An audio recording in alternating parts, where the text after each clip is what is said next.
Shalom. Sekali lagi shalom. Nah, puji akan nama Tuhan, kita ada lagi pada kesempatan hari ini dan seberapa kita yang hadir hari ini akan mendengarkan kebenaran firman Allah, dan saya rindu agar setiap kita yang mendengar firman Allah bisa memastikan bahwa kita bisa diberkati dan kita siap untuk diberkati Tuhan. Nah, baik saudaraku yang dikasihi oleh Tuhan kita Yesus Kristus, kesempatan ini saya ajak kita buka firman Allah yang terdapat di dalam Yeremia pasal 29.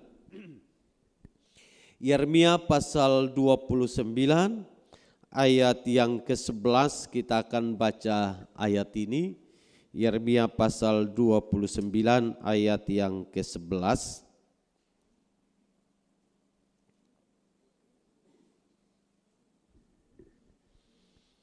Yeremia pasal 29 ayat yang ke-11, semua sudah dapat? Demikian bunyi firman Allah. Sebab aku ini mengetahui rancangan-rancangan apa yang ada padaku mengenai kamu. Demikianlah firman Tuhan, yaitu rancangan damai sejahtera dan bukan rancangan kecelakaan, untuk memberikan kepadamu hari depan yang penuh harapan. Nah, saudara yang dikasihi Tuhan, Yeremia dalam menyampaikan tulisan ini ada pada sebuah keadaan yang tidak nyaman sebenarnya.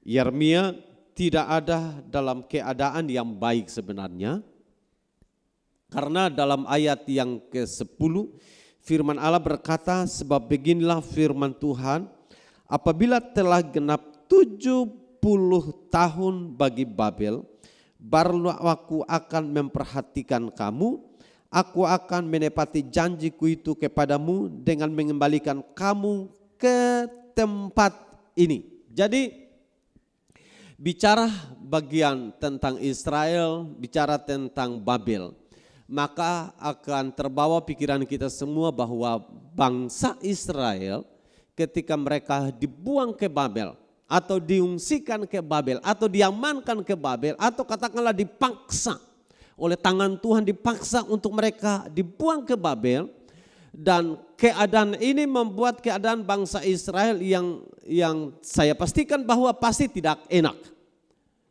Biasa sebuah zona yang baik, aman, kemudian kita diungsikan, ditempatkan atau dipindahkan ke tempat yang baru, kita akan merasa tidak enak.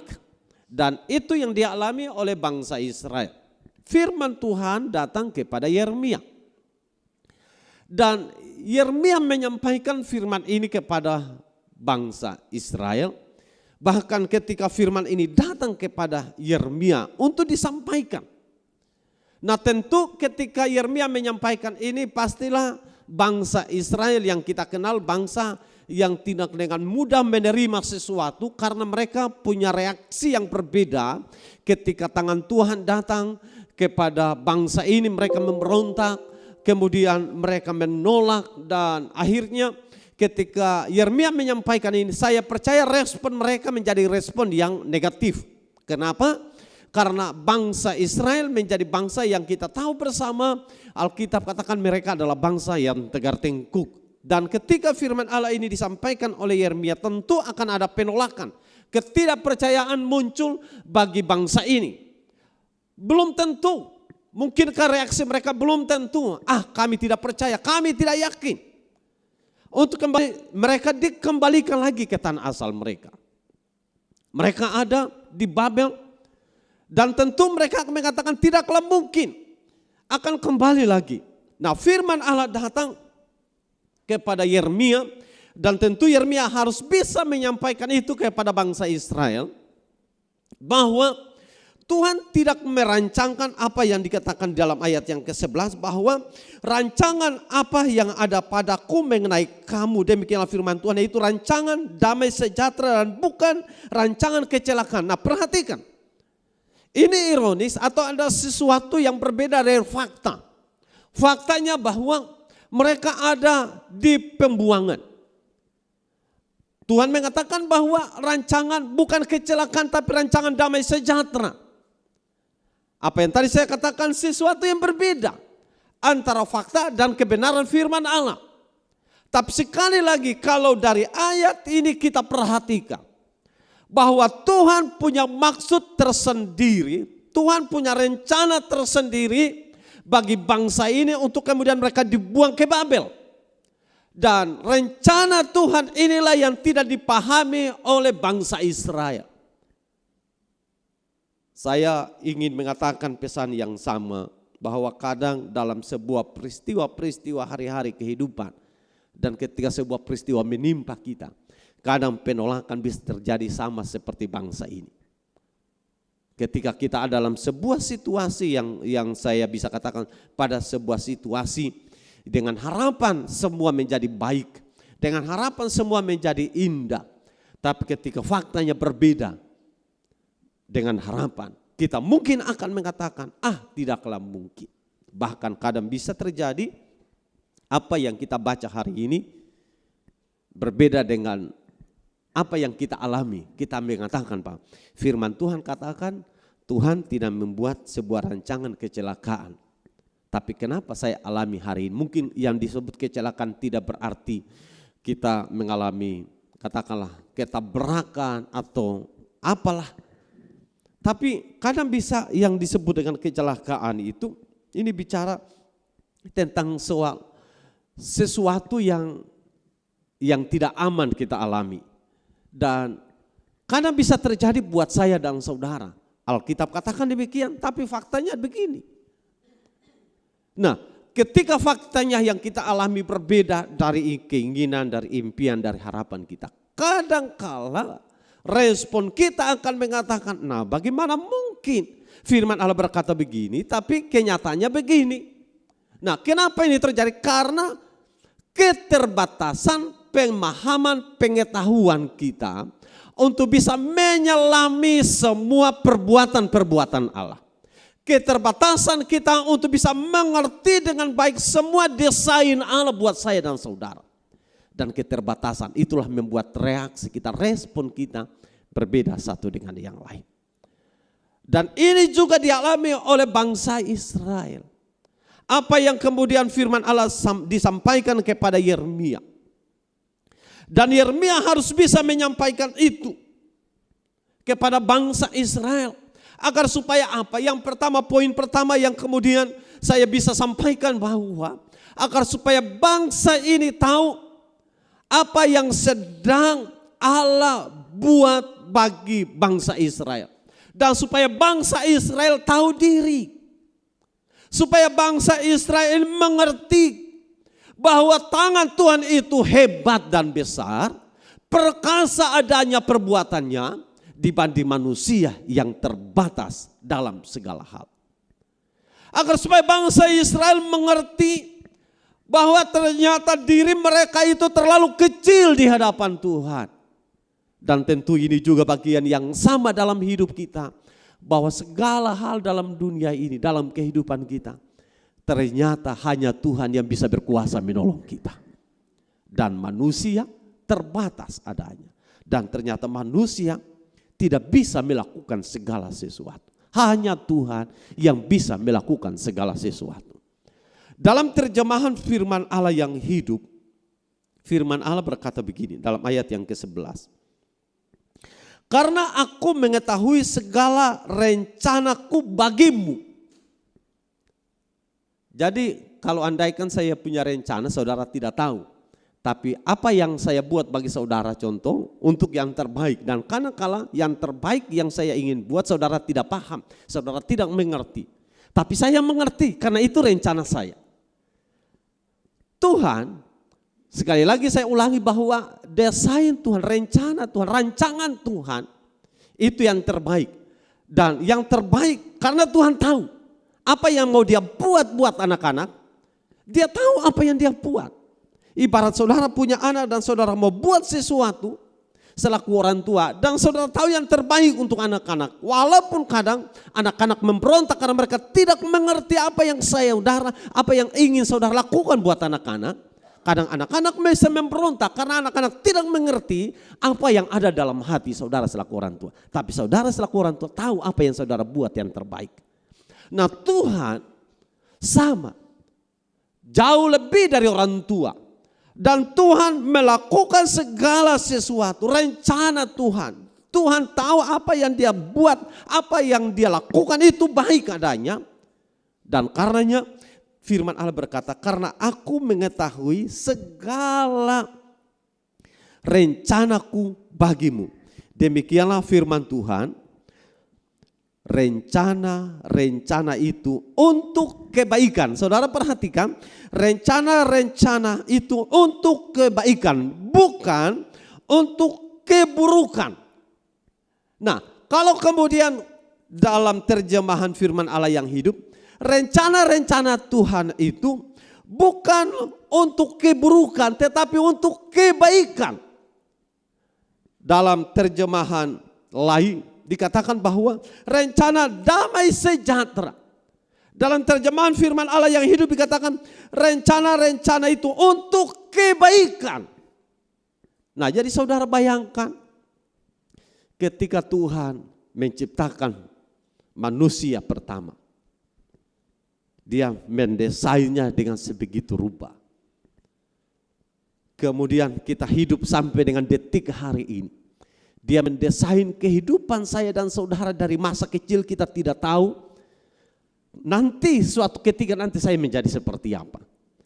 Kemudian ketika kita bertumbuh menjadi anak-anak, bertumbuh menjadi remaja, menjadi pemuda dan menjadi dewasa. Dari setiap tahapan-tahapan kehidupan kita, tahapan awal kita tidak mengerti dengan baik. Tapi ternyata dari setiap tahapan ketika kita ingat, ketika saudara coba renungkan kembali setiap langkah-langkah kehidupan saudara dari awal. Awalnya saudara tidak pernah paham. Hari ini saudara melihat, menengok ke belakang. Saudara kadang bisa saudara merasa tertawa sendiri. Ternyata dulu beta begini. Beta tidak pernah pikir akan nanti beta hari ini begini. Tapi sekali lagi setiap tahapan itu kadang ada reaksi negatif kita. Kenapa Tuhan izinkan begini? Kenapa bisa jadi begini? Tapi per hari ini kemudian kita paham ternyata apa yang Tuhan buat sebenarnya itu baik buat saya dan saudara. Amin. Nah, karena apa yang Tuhan rencanakan itu untuk kebaikan dan bukan untuk keburukan. Dan bahkan dikatakan untuk memberi kamu masa depan yang penuh pengharapan. Nah, perhatikan. Ada ending dari firman Allah untuk memberikan hari depan yang penuh pengharapan.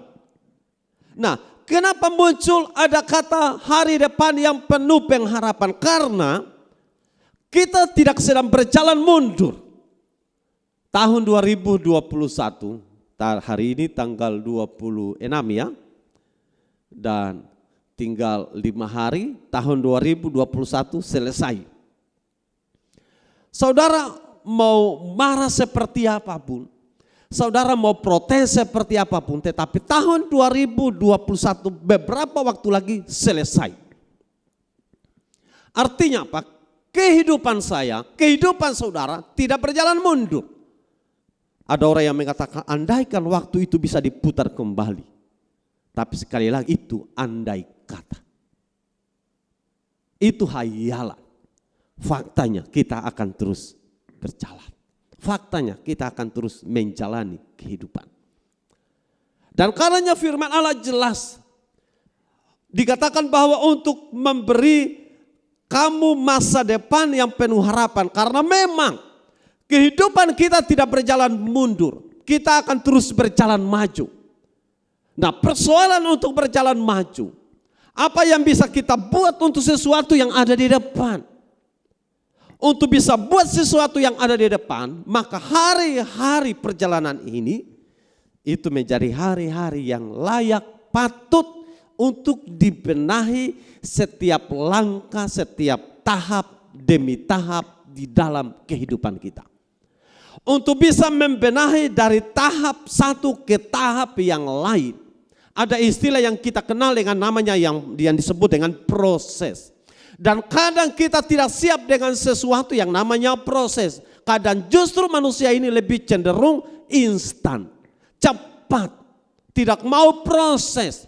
Padahal kualitas suatu benda akan menjadi lebih baik ketika masuk dalam sesuatu yang namanya proses. Sesuatu yang instan akan mudah. Sesuatu yang instan kelihatannya baik. Sesuatu yang instan kelihatannya luar biasa, tapi itu rapuh. Sesuatu yang kelihatannya instan atau dilakukan dengan instan, itu nilainya murah. Tapi sesuatu yang dimasukkan dalam apa yang kita kenal dengan proses, harganya itu mahal, teruji malah. Nah, hidup saya dan saudara harus kita masuk dalam apa yang namanya proses. Tahun 2021 adalah pembelajaran dari proses waktu-waktu kita jalani. Persoalan pentingnya adalah, dapatkah kita akan melewati tahun 2021? Atau katakanlah bahwa masa kehidupan kita hari ini tidak bisa berhenti di hari ini.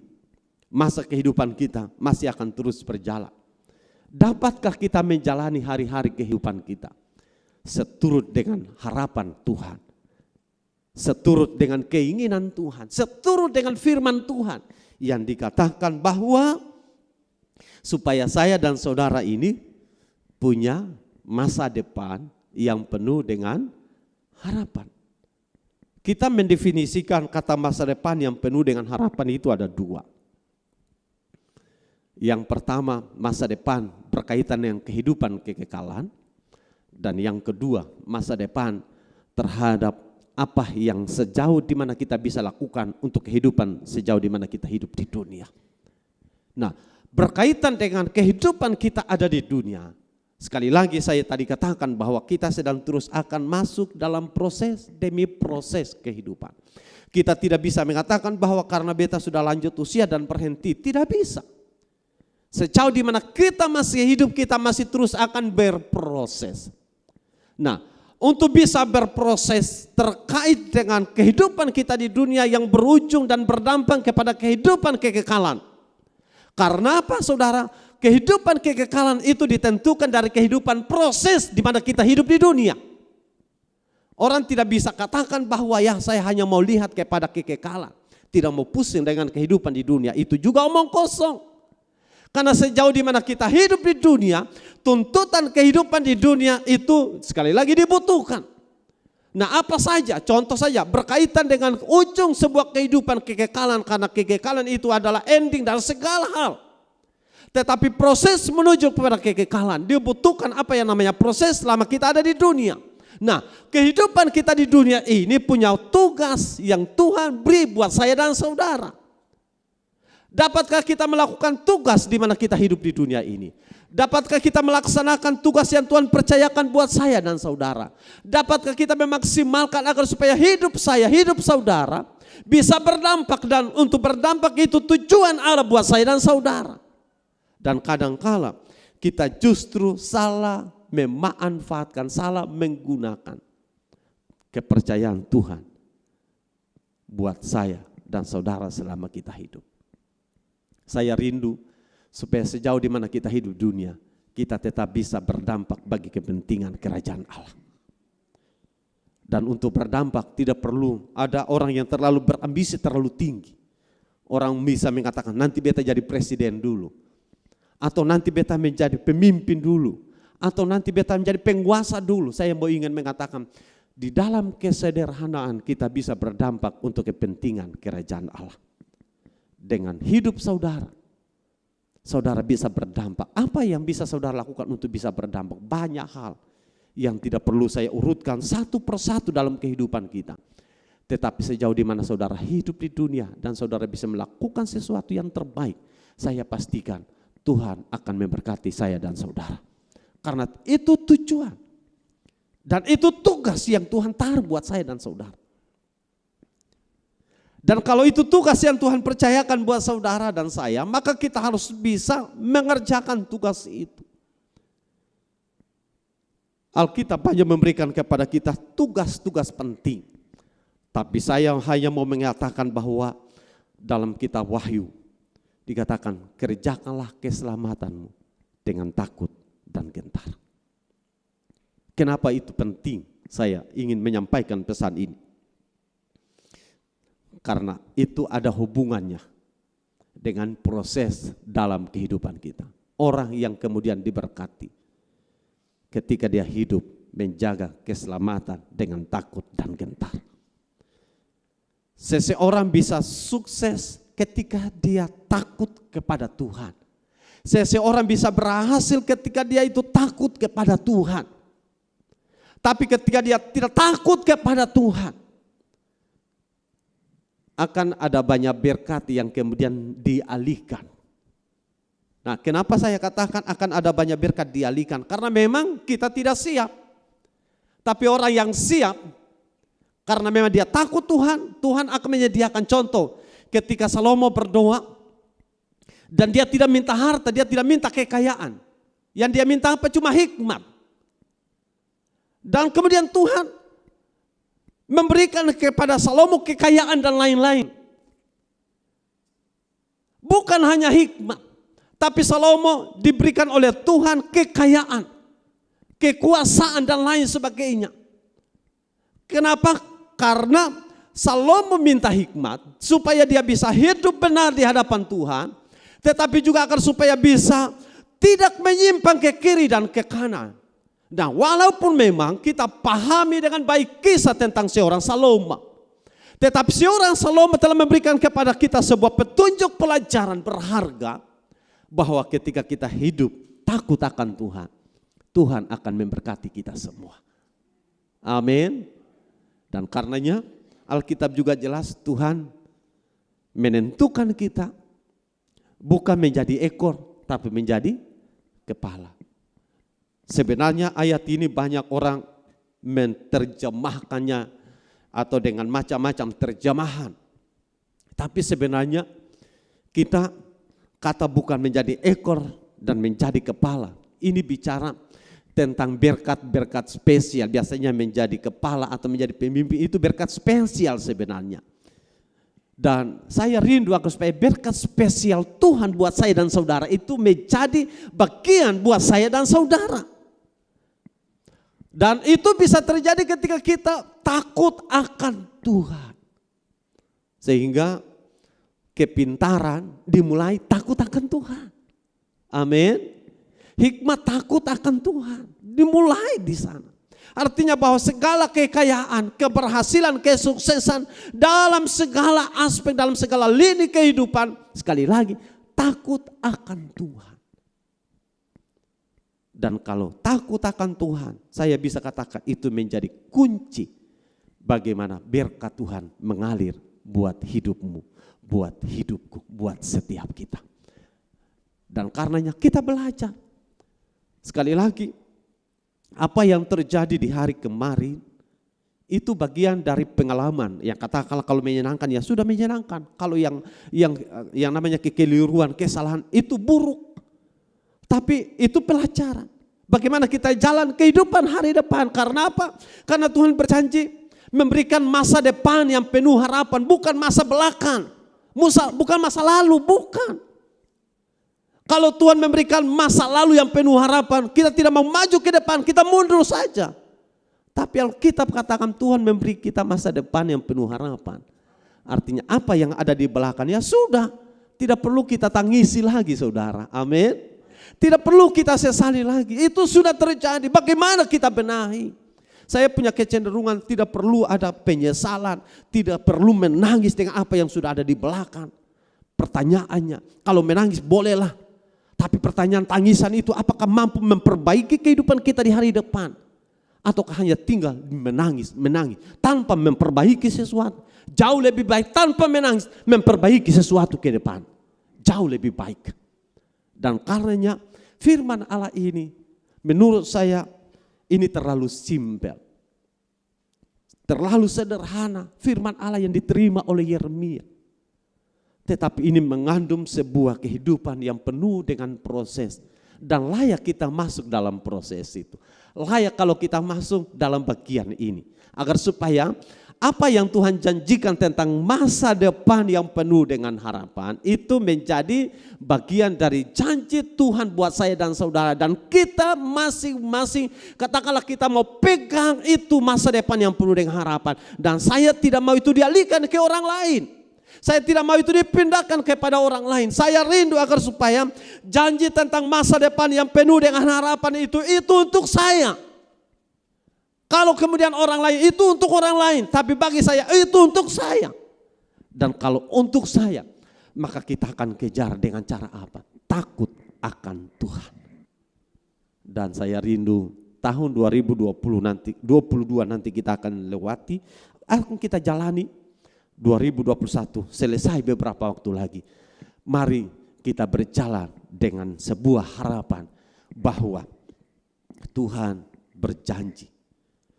Tuhan yang selalu berfirman, saya percaya firman Allah ya dan amin.